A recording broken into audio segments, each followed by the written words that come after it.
For decades, Gregory Peck remained private about the true love that touched his soul. But now, a long-lost recording has surfaced, and in it Peck finally confesses, "I had a real love for her." So, who was she? And why was this love kept secret? Who do you think Gregory Peck loved but never publicly claimed? Comment 1 if you think it was Audrey Hepburn, or 0 if you have another guess. It's time to tell the world about his real love. Early life. Long before the iconic name echoed in the grand movie palaces of our youth, there was a boy named Eldred Gregory Peck, born into the world on a spring day, April 5, 1916, in the sun-kissed coastal town of La Jolla, California. But life, as it so often does, presented its trials early. The quiet world he knew was fractured by his parents' divorce when he was only 6, a heartache that in those days was often spoken of only in whispers. He found his anchor in the steadfast love of his grandmother. In an era when a grandmother's house often meant the smell of baking bread and the comfort of a well-worn rocking chair, hers became his sanctuary. It was perhaps in the quiet stability of her care that the seeds of his trademark grace and resilience were first sown. As he grew, he followed the well-trod path of expectation, a path many of our parents and grandparents understood so well. With a steady and impressive mind, he attended San Diego State University before making his way to the prestigious halls of the University of California, Berkeley. His course was set for the respectable world of medicine, his future seemingly written in the noble promise of a doctor's steady hand. But destiny, it seems, often finds us when we are busy making other plans. On a whim, drawn by a curiosity he couldn't quite name, he stepped onto a stage for a campus theater production. And there, under the warm glow of the stage lights, something ignited. It was more than just reciting lines. It was a profound connection, a discovery of a part of himself he never knew existed. In the scripts and stories he found a language his soul already seemed to know. For a generation that understood the magic of a darkened movie theater, the pull of storytelling was a powerful force. He stood at a crossroads that many of us face in our own ways, a choice between the safe harbor and the uncharted sea. The world told him to be a doctor to pursue a life of certainty and respect. But his heart, now awakened, sang a different song. With the courage that would define his greatest screen roles, he made the profound decision to let go of the life he was supposed to have, to chase the one he was meant to live. He turned his back on medicine, on a future of security, and embraced the uncertain world of the performing arts. Acting career. His career truly began in the humble world of theater on the road with touring companies and in regional productions where an actor truly learns his trade. His powerful stage presence was undeniable, a quiet magnetism that drew you in, and soon the bright lights of Broadway beckoned. But it was his journey west to the dream factory of Hollywood that would seal his destiny and etch his face into the heart of America. His film debut came in 1944 with Days of Glory, and from that moment his ascent was meteoric. With his tall, reassuring stature, a voice that felt like both thunder and comfort, and a noble bearing, he became a presence you could count on. In an uncertain world, he was the embodiment of integrity, justice, and a deep, abiding compassion. And in 1962, he gave the world a performance that was more than just acting. It was a gift. As Atticus Finch in To Kill a Mockingbird, he became the moral compass for a generation. The role earned him a richly deserved Academy Award, but its impact went far beyond any golden statue. It became a symbol of quiet courage and human decency, with Atticus Finch later being named the greatest hero in American cinema, a title that spoke as much about the innate goodness of Gregory Peck as it did the character he so beautifully inhabited. But the man was so much more than the roles he played. His life was a testament to the very principles he portrayed on screen. In a time of fear and suspicion that paralyzed so much of the entertainment industry, he stood tall, using his fame to champion the causes of the unheard and the unseen. He was a dedicated supporter of the civil rights movement. He was active in anti-war movements during the Vietnam era, and he advocated for a more peaceful world. His famous words, "Tough times don't last. Tough people do," were not just a memorable line. They were the creed by which he lived, reflecting both his on-screen heroism and his profound off-screen resilience. And yet, for all his heroic roles and a life dedicated to principle, it's a memory of a different kind of magic that has recently resurfaced, captured in a headline that reads, "1 minute ago, Gregory Peck just confesses that I had a real love for her." That simple, heartfelt confession immediately brings to mind the luminous, sun-drenched streets of Rome and the undeniable chemistry he shared with the incandescent Audrey Hepburn in 1953's Roman Holiday. For so many of us, that film was pure joy, a fairy tale romance that felt wonderfully, impossibly real. His love for her, whether it was the deep professional admiration for a brilliant co-star or the unspoken affection that millions saw sparkling in his eyes, was the heart of that film's enduring magic. His versatility was astonishing, allowing him to move seamlessly from that enchanting romance to Alfred Hitchcock's thrilling, spellbound, the wartime epic, The Guns of Navarone, The Chilling Cape, Fear, and the unforgettable thriller, The Omen. He was nominated for the Academy Award for Best Actor 5 times, a remarkable testament to his talent. But perhaps the honors that speak most truly to the man he was were the Presidential Medal of Freedom bestowed upon him in 1969 and the Jean Hersholt Humanitarian Award in 1967. These were not awards for acting, but for a life lived with purpose, grace, and an unwavering dedication to serving humanity. Early lover. Every great story has a beginning, a chapter where the hero is still finding his way. And for Gregory Peck, that tender, formative chapter began not on a Hollywood soundstage, but in the quiet commitment of his heart. In the autumn of 1942, with the world embroiled in conflict and a generation holding its breath, a young Gregory Peck pledged his life to Greta Kukkonen. She was a Finnish-American woman of remarkable grace, and their union would become the quiet, unseen anchor during the most turbulent and triumphant years of his early career. Greta, born in Finland in 1911, had journeyed to America carrying with her the silent strength and deep-rooted dignity of the Nordic lands. For Gregory, she was more than a wife. She was a sanctuary. In her, he found a partner whose steadiness was a profound contrast to the chaotic, demanding world of filmmaking he was just beginning to conquer. Together, they embarked on the most sacred of adventures, building a family. For a generation that came home from the war, dreaming of peace and picket fences, the Peck household became a beautiful embodiment of that hope. Their first son, Jonathan, arrived in 1944, a beacon of new life in a world still at war.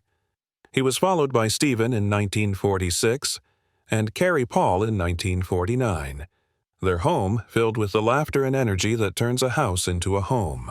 These were the years of his meteoric rise, a time when the name Gregory Peck was becoming synonymous with cinematic nobility. But for every dazzling premiere and thunderous round of applause, there were long, grueling weeks away on location and the immense pressure of carrying the hopes of a studio on his shoulders. Through it all, Greta was the unwavering heart of their private universe.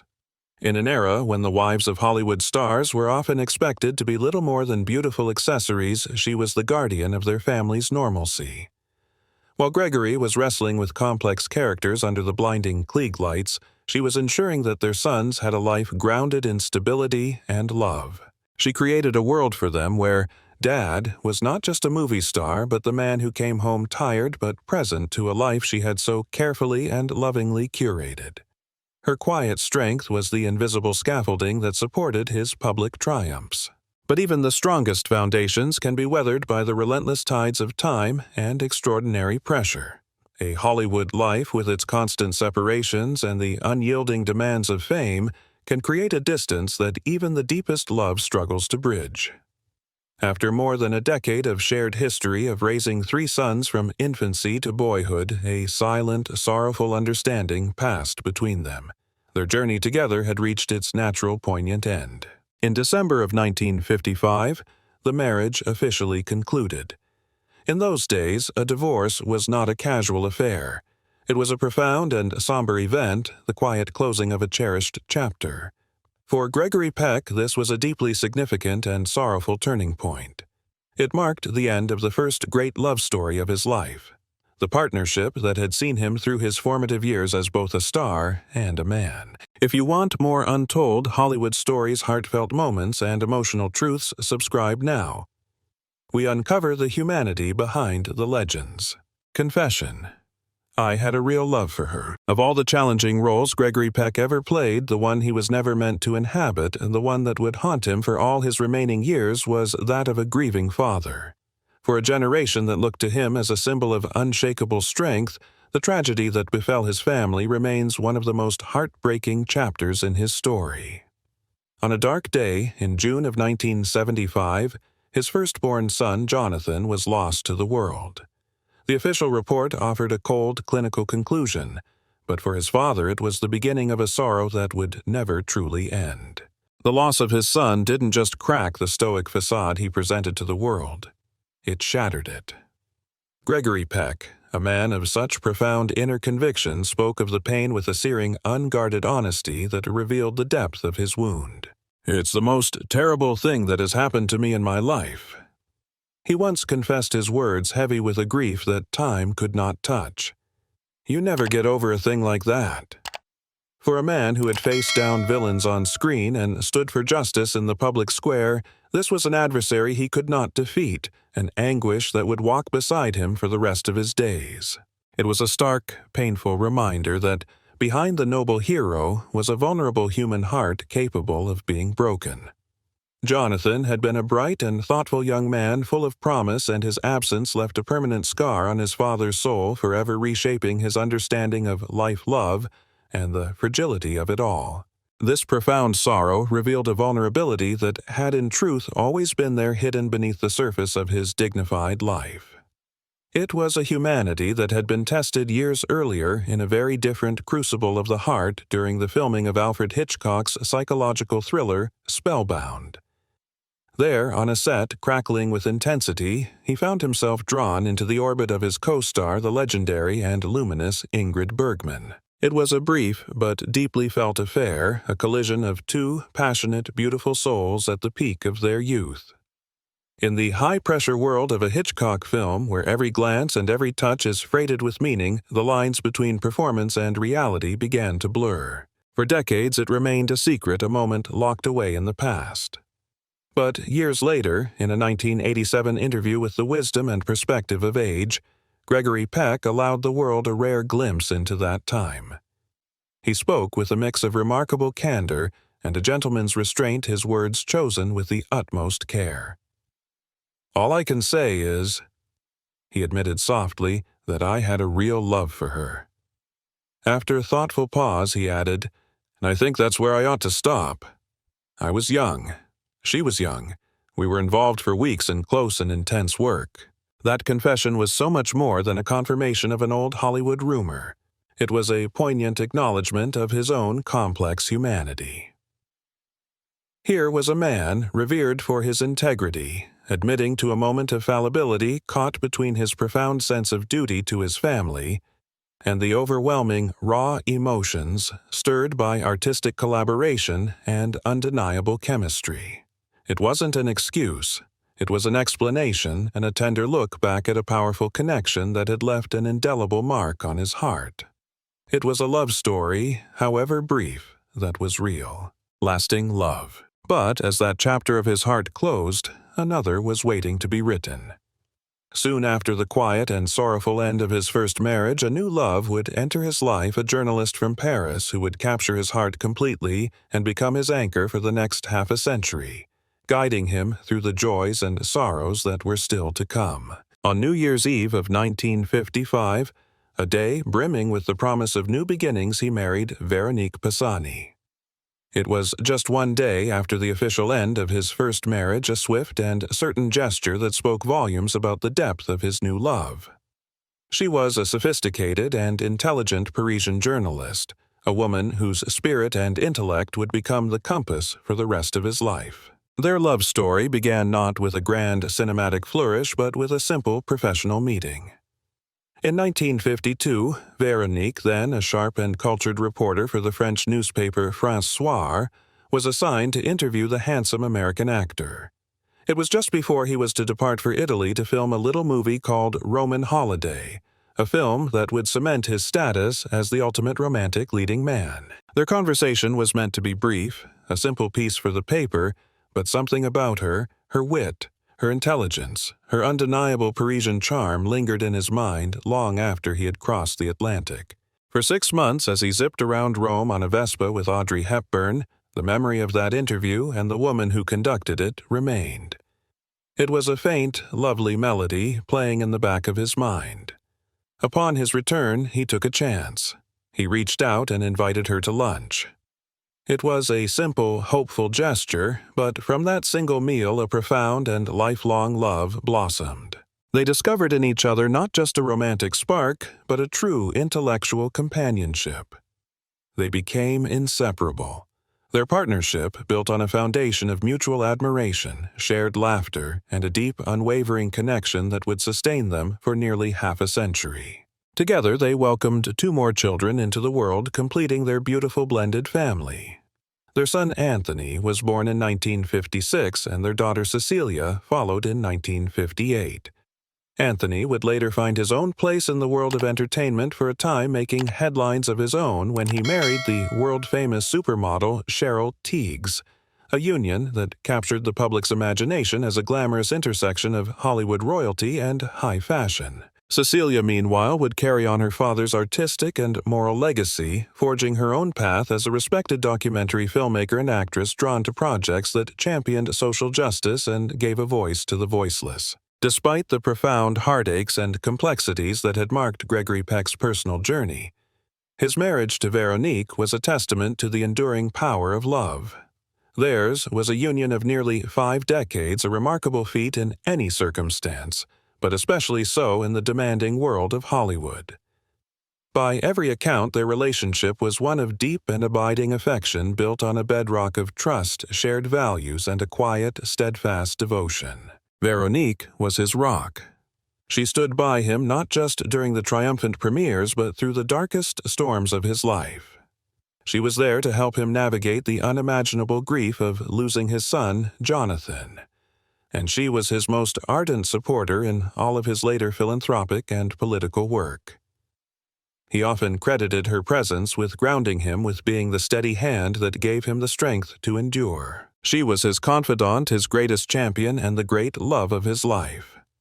Their enduring partnership was the beautiful final act of his personal story, a love that was as true, as noble, and as timeless as the iconic characters he brought to life on the silver screen.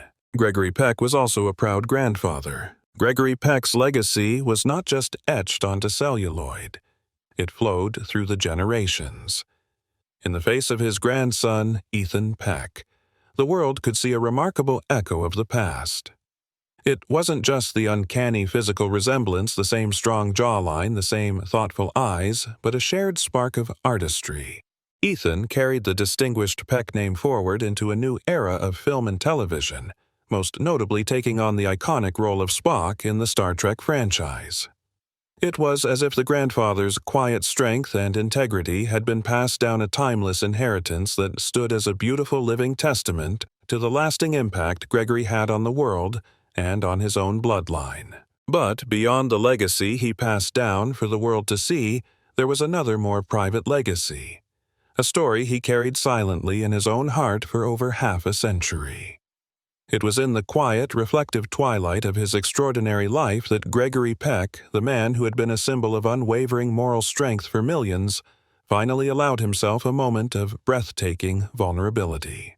I've never stopped thinking about her confession. At the age of 87, after a lifetime filled with accolades, a loving family, and the admiration of the world, he looked back. But his gaze didn't settle on the gleam of his Oscar or the memories of box office triumphs. Instead, it rested on the luminous face of one woman, a memory that had never faded. A love that time had not diminished, the enigmatic and unforgettable Ingrid Bergman. Their story began in the electric atmosphere of a post-war Hollywood on the set of Alfred Hitchcock's mesmerizing 1945 thriller, Spellbound. He was the handsome rising star, his intense gaze hinting at a deep well of integrity. She was already a legend, a radiant talent adored the world over for her roles in masterpieces like Casablanca. On screen, Their chemistry was a force of nature, a palpable current that captivated audiences. But what the world didn't know was that this on-screen passion was merely a reflection of something far deeper, something real and overwhelming that was unfolding between takes away from the camera's watchful eye. For decades, rumors would swirl whispers among film historians and Hollywood insiders.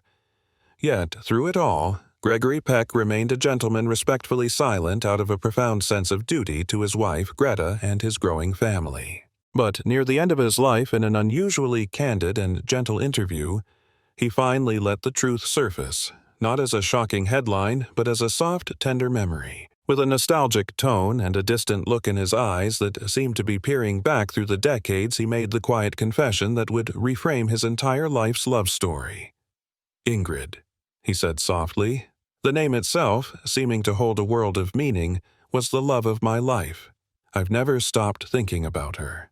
The admission was stunning, not because it was so unbelievable, but because it confirmed with such heartfelt certainty what so many had long sensed.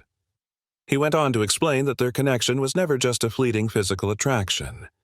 He spoke of her as a brilliant and courageous woman whose very soul seemed to burn with an inner light. With a soft smile, he recalled her laughter that could fill a room, the depth and intelligence of their quiet conversations between takes, those precious stolen moments when the world fell away and she was simply Ingrid and he was simply Greg. He acknowledged with a gentle sadness that their love was a beautiful, impossible thing, a flower that couldn't possibly have survived in the real world of their lives at that time. Both were tied to other responsibilities, other promises, and so they let it go.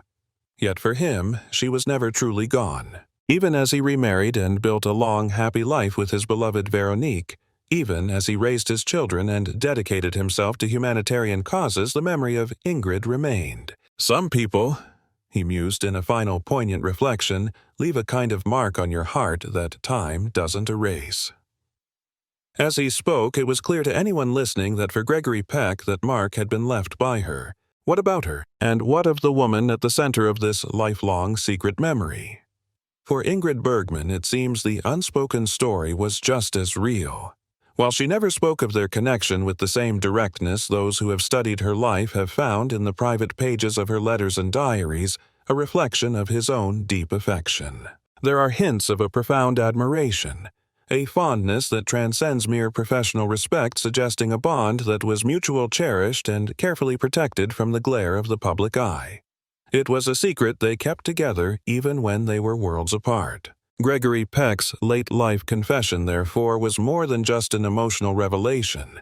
It was a profound act of truth-telling, a final, beautiful gift to memory. At an age when most great men are busy cementing the legend of their public lives, he chose to do something far more courageous.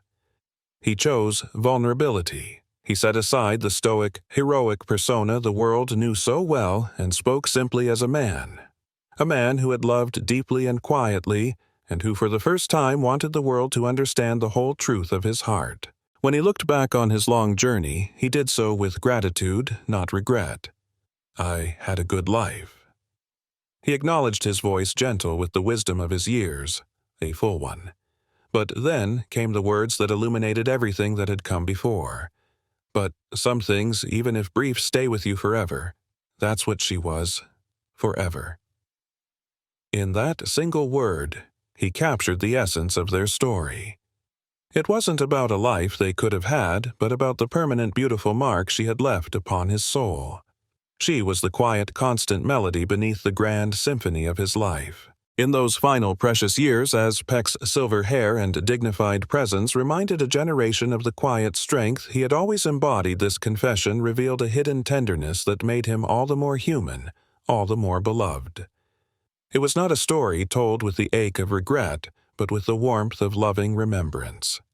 It was a testament to a love not lost but carefully preserved in the safest, most sacred chambers of his memory, a treasure he had carried with him through all the decades. And so, as the curtain slowly drew to a close on the remarkable life of Gregory Peck, one final poignant scene lingered in the minds of all who heard his story.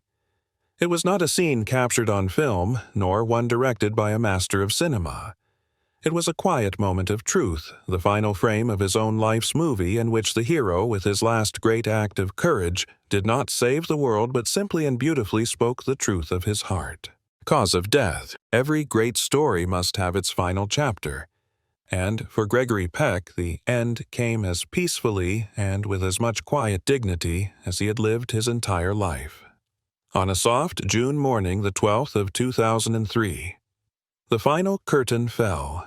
At the age of 87, one of the last true pillars of Hollywood's golden age passed away gently in his sleep. His body, after so many remarkable years, finally succumbed to bronchopneumonia, but his spirit, it seemed, simply drifted into a well-earned rest. He was at his cherished home in Los Angeles, the city that had been the backdrop to his magnificent life, from the triumphs of his career to the quiet private joys of his family. And in those final sacred moments, he was not alone. His hand was held firmly and lovingly by his devoted wife, Veronique. Theirs was an epic love story, a partnership that had weathered the storms of Hollywood and the trials of life for nearly 50 years.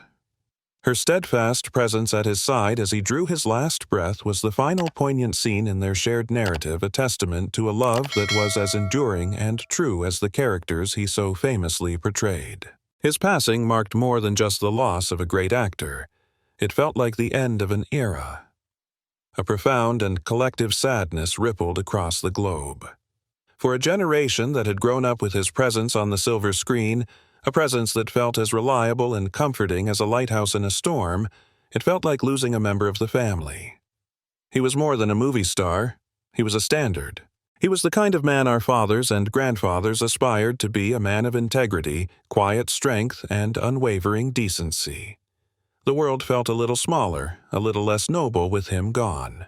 Gregory Peck was laid to his final eternal rest in the mausoleum of the Cathedral of Our Lady of the Angels in Los Angeles.